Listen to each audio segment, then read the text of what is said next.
Bienvenue sur Feedback, le podcast autour du management et du leadership. Je suis Elodie, manager depuis 14 ans, et ma mission, c'est d'aider les salariés et entrepreneurs à prendre confiance en elles pour manager sereinement leur équipe.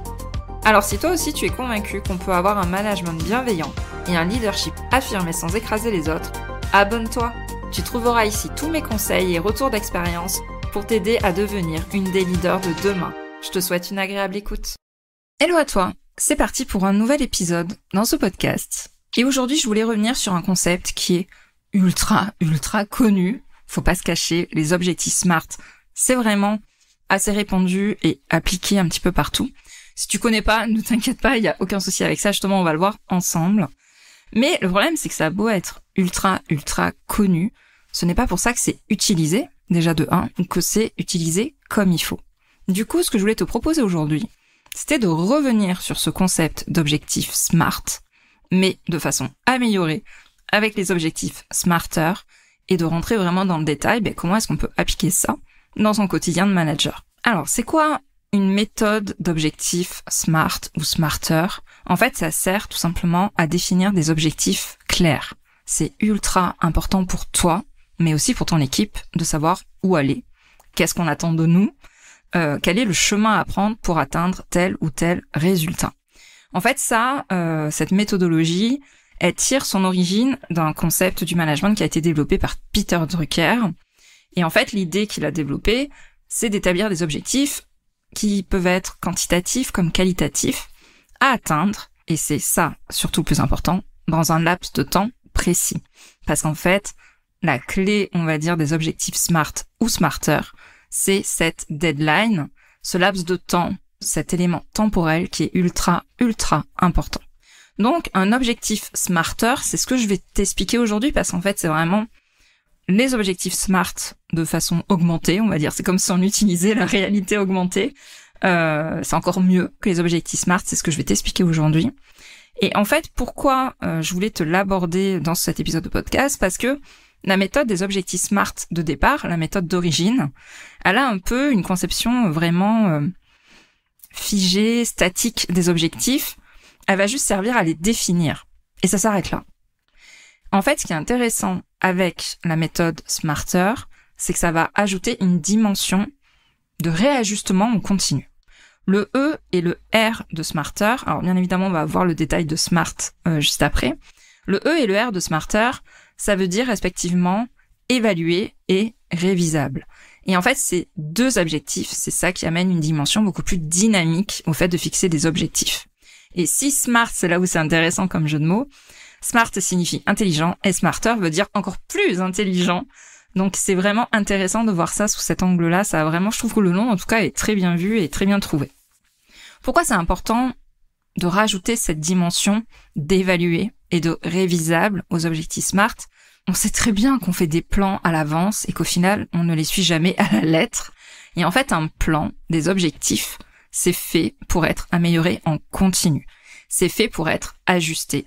Pourquoi? Parce qu'en fait, se concentrer uniquement sur les caractéristiques des objectifs, on va voir quand on va détailler le côté SMART, c'est pas suffisant pour avoir un système efficace.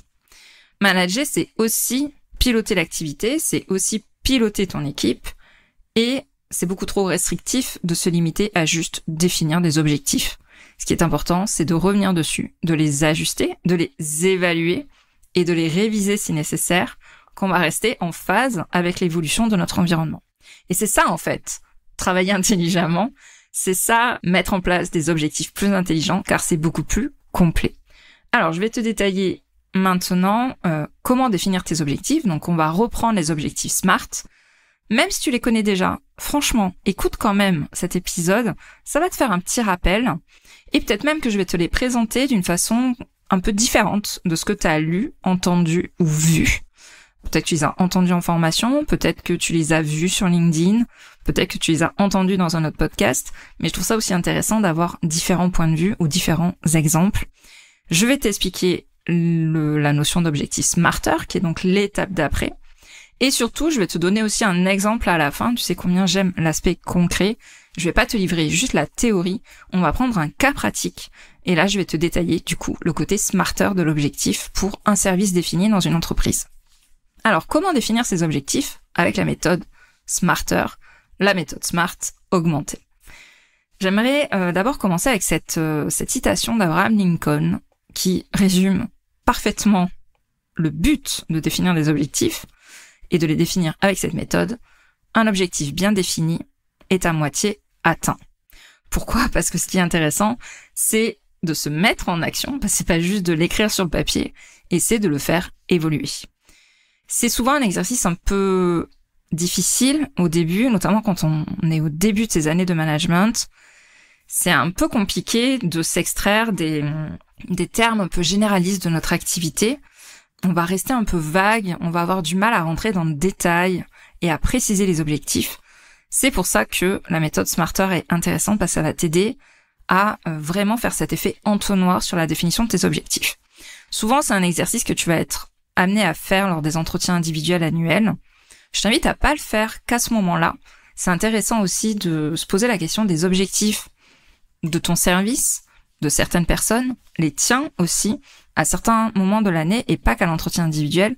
Je pense notamment au plan à 90 jours, j'avais fait tout un épisode dessus. C'est bien de te questionner un peu par rapport à tes objectifs, un petit peu tous les 3 mois. Ça va te permettre d'être sûr d'être dans la bonne direction et d'avancer sur les projets importants. Alors un objectif SMARTER, c'est quoi? C'est un objectif, donc S comme spécifique, M comme mesurable, A comme ambitieux et atteignable. On va voir pourquoi je mets les deux notions dedans. R comme réaliste, T comme temporellement défini, mais aussi E, on l'a vu tout à l'heure, comme évaluable et R comme révisable. Alors si on rentre un petit peu dans le détail de chacun, un objectif doit être spécifique. Ça veut dire quoi? Ça veut dire qu'un objectif doit être suffisamment précis et clair. Et donc là, il va falloir t'aider de questions pour spécifier encore plus un objectif que tu vas mettre comme ça sur une feuille de papier. Les questions importantes à se poser, c'est quoi, où, combien. Et ton objectif, au-delà de répondre à ces questions-là, il doit aussi tenir en une seule phrase et être compris par n'importe qui, même par un enfant de 5 ans. C'est vraiment ça ton objectif quand tu définis un objectif. Et pourquoi c'est important de rentrer dans le détail et de vraiment le rendre spécifique? C'est parce que plus c'est spécifique, plus c'est précis, plus ça va être facile pour toi de mettre en place un plan d'action et d'évaluer aussi les ressources nécessaires pour l'atteindre, pour y arriver. Voilà pourquoi c'est important que cet objectif soit spécifique. Un objectif doit être mesurable, c'est le M de SMARTER. Ça veut dire quoi? Ça veut dire qu'il doit être quantifiable et donc si possible avec une donnée chiffrée. Pourquoi? Tout simplement, cette donnée chiffrée, ça va te permettre, sans aucun doute possible, le fait que ça soit factuel, de savoir si l'objectif il est atteint ou pas. On ne doit pas avoir un seul doute sur le fait que l'objectif est atteint ou pas. On doit même être capable de mettre un pourcentage de réalisation de cet objectif. Par exemple, booster ses ventes, ça ne suffit pas comme objectif. Il vaut mieux que tu mettes des notions beaucoup plus précises de chiffre d'affaires, par exemple, par rapport à ça. Ça va te permettre de mesurer cet objectif. Du coup, le booster ses ventes va devenir, pour un service commercial, atteindre 20 000 € de vente aux particuliers, par exemple. Et donc, le meilleur moyen de savoir si le critère mesurable, entre guillemets, des objectifs SMARTER est rempli, c'est de poser la question « combien ?» Et tu vas voir que on peut y arriver, même si ce ne sont pas forcément des objectifs a priori quantifiables au début. Je reviendrai dessus juste après. Ensuite, le A de SMARTER veut dire ambitieux et atteignable. Alors moi, j'aime bien spécifier les deux, tu vas voir pourquoi. Le but ici, ça va être de jongler entre à la fois le challenge, le côté ambitieux, mais aussi le réalisme. Et c'est ça le côté atteignable. Ça sert à rien de mettre, on veut atteindre 100 000 € de chiffre d'affaires, si t'as pas les ressources pour le faire. Ok, c'est challengeant, mais c'est pas réaliste du tout. C'est pour ça que c'est intéressant d'avoir ces deux aspects, parce que si c'est pas assez ambitieux, ça va pas être assez stimulant. Et il y a beaucoup de profils de personnalité qui ont besoin d'un côté challengeant. Et t'auras pas cet effet un peu vertueux de victoire, de challenge remporté, du dépassement de soi presque, qui est important pour booster la confiance et la motivation dans l'équipe. Au contraire, si c'est beaucoup trop ambitieux, et donc complètement hors de portée, tu vas pas te battre, tu vas vite baisser les bras, car tu sauras tout simplement au fond de toi que c'est perdu d'avance, que tu n'arriveras jamais à l'atteindre. Un exemple, tu veux apprendre une nouvelle langue. Un objectif ambitieux serait « je veux apprendre le japonais en 1 semaine ». Là, c'est trop ambitieux. Beaucoup trop ambitieux, c'est pas possible. Et un objectif qui serait pas assez stimulant ou ambitieux, c'est je veux apprendre le japonais en 5 ans. Là, la durée, elle est beaucoup trop longue. Ça sera pas assez motivant ou stimulant. C'est pour ça qu'il faut trouver un juste milieu par rapport à ça. Et c'est pour ça que j'ai mis les 2 notions, objectif ambitieux et atteignable, dans le A de Smarter. Un objectif, ensuite, doit être réaliste. On revient donc là sur le R. Et là, on ne fait pas référence à ce que j'ai dit juste avant dans le côté ambitieux et atteignable. Là, il faut que tu prennes le mot réaliste dans le sens de ton environnement et de tes capacités. Par exemple, une entreprise qui n'a qu'une seule ligne de prod, ils pourront pas produire autant de vêtements, par exemple, qu'une usine qui en a 8. C'est une question de ressources et de capacité. Et un poste, par exemple, à mi-temps, ne pourra pas remplir les mêmes objectifs qu'un poste à 39 heures. Tu vois, donc le R de réaliste n'est pas tout à fait le même que le A de atteignable tout à l'heure. C'est vraiment là tenir compte des ressources, des capacités, selon, on va dire, des éléments comparables ou de comparaison que tu as déjà dans le même métier, le même secteur, etc. Ensuite, le T de SMART, et ça, c'est le truc le plus important. Et quand je suis en accompagnement, en coaching avec mes élèves de Manager 360 à qui je demande de mettre en place des objectifs SMART, ah là là que c'est compliqué de mettre cette notion temporelle. C'est toujours le truc qui manque. Voilà. Donc, un objectif doit être temporellement défini. Ça fait partie de l'objectif en soi. Et pour moi, c'est vraiment l'élément incontournable à ne pas oublier. Et cette durée de temps peut être annuelle, trimestrielle, mensuelle, hebdomadaire. En fait, on s'en fout, mais il faut juste qu'elle soit présente. Pourquoi c'est si important ? Parce que se fixer une deadline, ça oblige à tenir notre engagement et à ne pas se laisser dominer par la procrastination. Et on sait combien c'est facile de tomber dedans. La méthode SMART, elle s'arrête là. Elle ne va pas plus loin. Et du coup, je vais te présenter les E et R de Smarter pour aller plus loin en rajoutant les 2 éléments qu'on a vus, évaluer et réajuster. Donc un objectif doit être évaluable. Évaluable, ça va se rapprocher un petit peu du côté mesurable de SMART qu'on a vu tout à l'heure. En fait, évaluable dans le sens qui doit s'appuyer. On doit mettre en place en fait des indicateurs de performance, des KPI, et les mesurer fréquemment pour voir si on va dans la bonne direction par rapport à la notion de mesurable qu'on a vu tout à l'heure.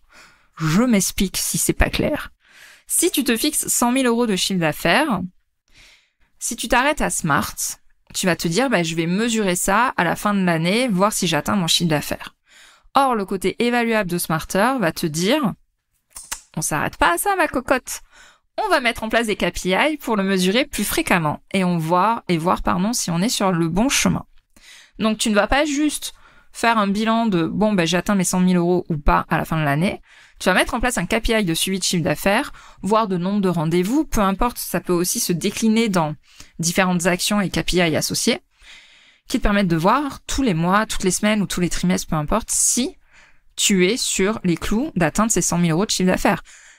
Si tu as une activité un peu linéaire, ça veut dire qu'au trimestre, tu vas devoir faire 25 000 euros de chiffre d'affaires. Et donc rendre ça mesurable de façon fréquente, ça va te permettre de voir si tu es dans les clous ou pas. En fait, cette étape d'évaluation renforce le critère M de SMART qu'on a vu tout à l'heure, le critère mesurable de l'objectif. Tu vas donc, avec Smarter, définir des objectifs intermédiaires avec des deadlines ou des dates, des délais intermédiaires. C'est à toi de voir après qu'est-ce que tu mets dedans selon ton activité, mais c'est vraiment ça que je trouve intéressant, c'est qu'on va pas se retrouver devant le fait accompli à la fin du délai qu'on s'est donné pour l'objectif SMART. On va vraiment mesurer ça au fur et à mesure. Et enfin, le côté R, le côté révisable, pourquoi c'est intéressant de le mesurer fréquemment ? C'est parce que ça va permettre de réajuster l'objectif fixé si les performances ne sont pas là. Et pour moi, en tout cas, c'est la phase la plus importante, la plus fondamentale quand on est manager. Parce que t'es là pour piloter. Et piloter, ça veut dire un commandant de bord, s'il voit qu'il y a une grosse zone de turbulence sur le chemin qu'il a prévu, il va pas dire « Non, mais j'ai prévu d'aller à New York, on va tout droit, peu importe s'il y a un ouragan, je m'en fous, je veux atterrir à New York. » Non, on va pas raisonner comme ça. Il va du coup calculer, prendre un autre chemin, il va y avoir peut-être quelques turbulences, mais on va pas passer à travers l'ouragan. Eh ben, pour la méthode Smarter, c'est pareil. Ton objectif en tant que manager, c'est pas d'aller tout droit à l'objectif de fin d'année, c'est de voir s'il n'y a pas des chemins intermédiaires bien meilleurs pour les atteindre plus vite, de façon plus simple, améliorée, beaucoup plus performante, ou alors que c'est pas du tout un objectif viable. Non, mais en fait, on va pas aller à New York, on va s'arrêter sur la route en Irlande parce qu'en fait, on n'a pas assez de carburant pour l'atteindre. Tu vois?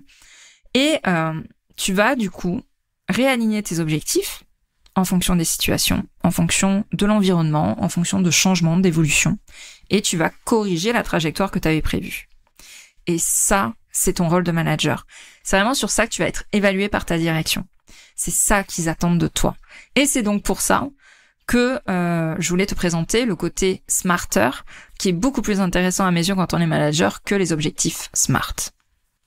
Maintenant que je t'ai expliqué un peu la théorie, on va voir ça d'un point de vue plus pratique, parce que je sais combien c'est compliqué d'écrire des bons objectifs smart ou smarter. Je le sais. Je l'ai vu tellement de fois avec les équipes que j'ai gérées, je le vois tellement de fois avec les personnes que j'accompagne. Donc là, je vais te donner quelques exemples. À la fois pro et à la fois perso.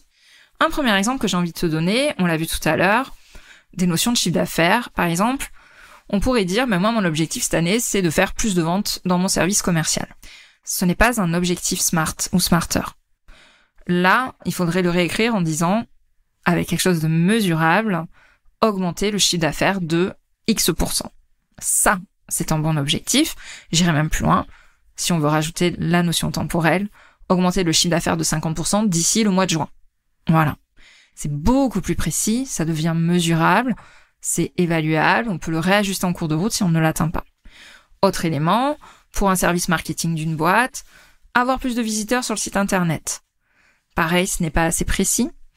On pourrait mettre, du coup, avoir tant de visiteurs par mois sur le site web.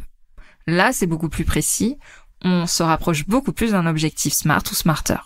Si on va dans le sens perso, j'aimerais perdre du poids avant l'été. Bah non. C'est pas assez motivant. Ton esprit, là, tu vas pas arrêter de manger des glaces en te disant ça. Par contre, si tu te dis, je souhaite perdre 1 kilo par mois sur les 6 mois qui arrivent, ça, c'est beaucoup plus précis. Et normalement, tu vas être beaucoup plus capable de mettre en place des actions en face. Pareil, alors on va rester dans la même thématique, reprendre le sport, comme chaque année en janvier. Moi, j'y suis en tout cas à chaque fois. Pareil, non, c'est pas assez précis. Ça va être courir 30 minutes, au moins 2 fois par semaine. Spoiler alerte, c'est ce que je me suis dit à un moment donné quand j'ai essayé la course, mais je n'ai pas tenu. Je ferme la parenthèse. Tu vois, on donne l'aspect mesurable à pas mal de choses. Et là, j'entends ta petite voix, c'est ce que je t'ai dit tout à l'heure en disant « Ouais, Mélo, moi je suis manager, des fois j'ai des objectifs pour mon équipe qui sont pas mesurables. » Des notions de savoir-être, d'esprit d'équipe, de satisfaction client, etc., etc. Par exemple, sur l'exemple de la satisfaction client, on peut tout à fait mesurer un taux de satisfaction client via des enquêtes de satisfaction, via des retours de produits défectueux ou qui ne correspondent pas aux gens, etc. Là, tu vas avoir des éléments de mesure d'un concept qui pourtant ne l'est pas à la base, la satisfaction client. Et pour des enjeux collectifs de management, comme le fameux développer une cohésion d'équipe, au lieu que ça reste une bonne intention en l'air, tu peux imaginer un nombre de repas à organiser en dehors du travail, par exemple 1 par mois, un after work, un repas, un déjeuner, ou une baisse de mails envoyés au service RH pour se plaindre d'une mauvaise ambiance dans l'équipe, ce genre de choses. Tu vois, l'idée, ça va être de trouver des moyens de rattacher ton objectif à des éléments concrets, mesurables, et même pour des éléments qui restent très théoriques, on peut arriver à en trouver. Ma petite astuce pour y arriver, je l'avais fait faire à pas mal de personnes dans mon ancienne boîte, pour des métiers très spécifiques, et pareil, pour essayer de trouver des objectifs qui peuvent répondre à des concepts un peu trop généralistes, c'est de se poser la question, si je suis chef d'équipe, si je suis technicien, si je suis manager de tel service, mon objectif c'est quoi ? C'est difficile à déterminer et à trouver un moyen de mesurer ça. Pose-toi la question, qu'est-ce qui me ferait dire à la fin d'une journée ou à la fin d'une semaine ou à la fin d'un mois que j'ai passé une journée correspondant à ma fiche de poste ou correspondant à ce qu'on attend de moi. Et donc là, tu vas te retrouver avec des éléments. Par exemple, j'aimerais que mes équipes aient le sourire en venant travailler le matin. Bon, là, pareil, on reste très théorique. Comment est-ce qu'on amène le sourire à nos salariés quand ils sont contents ? Parce que ils ont eu, alors moi dans mon activité c'était par exemple, le but c'est qu'ils aient eu moins de pannes à régler, c'est qu'ils ont moins de problèmes sur leur camion, etc., etc. Et tu vois, de ces éléments-là, déjà on va avoir des éléments quantifiables. Ils vont avoir moins de pannes dans leur journée, ok, alors je vais mesurer le nombre de pannes qui est envoyé. Ils vont avoir moins de problèmes avec leur camion sur lequel ils roulent tous les jours. Ok, alors on va mettre en place peut-être des contrôles préventifs au niveau des camions sur tel et tel élément par semaine ou par mois. Et tu vois comment le décliner sur des éléments qui peuvent être très théoriques. Tu pars de quelque chose de très général qui est qu'est-ce qui va faire que ma journée va être bonne dans mon poste ou mon mois va être bon dans mon poste. Et là, tu vas avoir pas mal d'actions qui vont en découler et ça va t'aider à déterminer des objectifs. Enfin, je voulais te donner un exemple d'objectif smarter pour un service au global. Et là, de donner non pas des objectifs comme je te l'ai dit tout à l'heure, mais vraiment, on va prendre un élément pour un service client et on va détailler chaque lettre de smarter pour voir comment est-ce qu'on le détaille. Ça va t'aider aussi, je pense, dans ton quotidien à toi de manager. Par exemple, on aimerait dans ce service client atteindre un score de 90% de satisfaction client dans un délai de 6 mois. Déjà, c'est pas mal, c'est précis. Et on va déterminer que cet objectif-là, il y aura un suivi hebdomadaire de l'indicateur qui sera réalisé tous les mois. Et après 2 mois, on va adapter les stratégies en fonction des retours clients.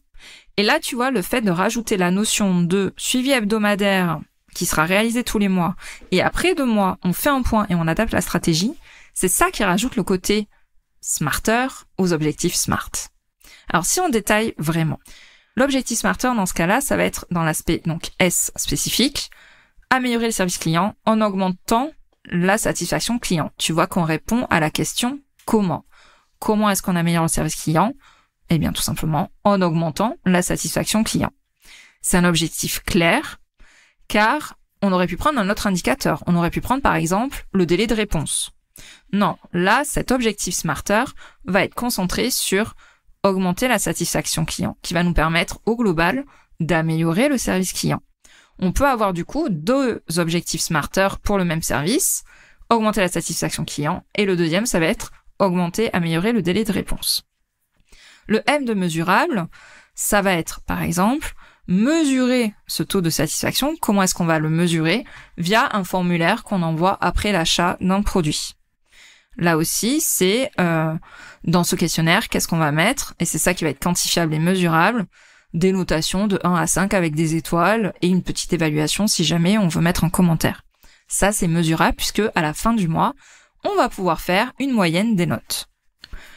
Ensuite, on va s'attarder sur le A de Smarter, donc le ambitieux et atteignable.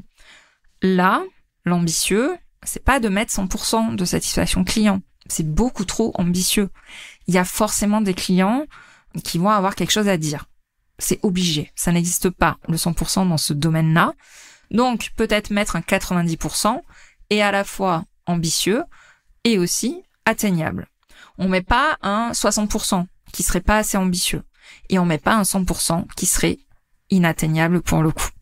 Ensuite, le R de Smarter, dans le sens réaliste, ça l'est parce que on a les outils pour faire les petits formulaires, on a les personnes et les outils pour faire une moyenne de façon très simple de ce formulaire. Il n'y a rien de compliqué, on a les moyens internes, budgétaires, logiciels, en personne, il n'y a aucun problème par rapport à ça. Le T de temporellement défini, là, on a vu tout à l'heure qu'on avait fixé un délai de 6 mois. C'est-à-dire que cette amélioration de la satisfaction client, on ne l'attend pas dans 1 an, on ne l'attend pas dans 2 ans, c'est dans 6 mois. Et on fera un état des lieux à ce moment-là, même si, et c'est là qu'arrive le Smarter avec le E et le R, même si on va l'évaluer mensuellement pour évaluer les progrès, c'est un suivi mensuel, c'est ça qui va répondre aux critères d'évaluation de Smarter. Et il est aussi révisable parce qu'après 2 mois, on va pouvoir réajuster si on voit qu'on a vraiment des très mauvaises notes qui arrivent. Voilà un exemple d'objectif Smarter pour un service client. C'était important pour moi de te le détailler pour que tu puisses peut-être l'appliquer dans ton service. Surtout, n'hésite pas. Si jamais tu as du mal avec ça, tu peux m'envoyer un petit DM sur Insta, LinkedIn ou par mail. Je prendrai le temps de t'aider à le définir parce que je sais combien c'est important quand on est manager. Et surtout, je voulais insister sur cette notion de Smarter par rapport aux objectifs SMART pour t'habituer à les améliorer, les évaluer et revenir dessus, réajuster si c'est nécessaire. J'espère en tout cas que cet épisode t'a plu. Avant de nous quitter, j'aimerais te demander quelque chose. On est à une 40aine d'évaluations sur Spotify. J'aimerais vraiment beaucoup atteindre les 50. Ça aide énormément le podcast à se faire connaître. Donc si jamais tu es Spotify, là, maintenant, tout de suite, prends ton téléphone. Bon, sauf si t'es en train de conduire, bien évidemment, ou que t'es sous la douche. Prends ton téléphone et laisse-moi une évaluation. Évidemment, une évaluation 5 étoiles, ça serait cool. Pour que je puisse avoir au moins atteindre les 50 évaluations avant cet été. Ça serait super génial de ta part de le faire. Si tu aimes mes épisodes, si tu aimes mon podcast. Parce que c'est ce qui aide le podcast à se faire connaître. Tout simplement. Merci à toi pour ton écoute. Et je te dis à la semaine prochaine. Je te remercie d'avoir écouté cet épisode jusqu'au bout. Si tu l'as apprécié, je t'invite à t'abonner sur ta plateforme préférée et à me laisser un commentaire 5 étoiles. On se retrouve au prochain épisode pour parler management et leadership.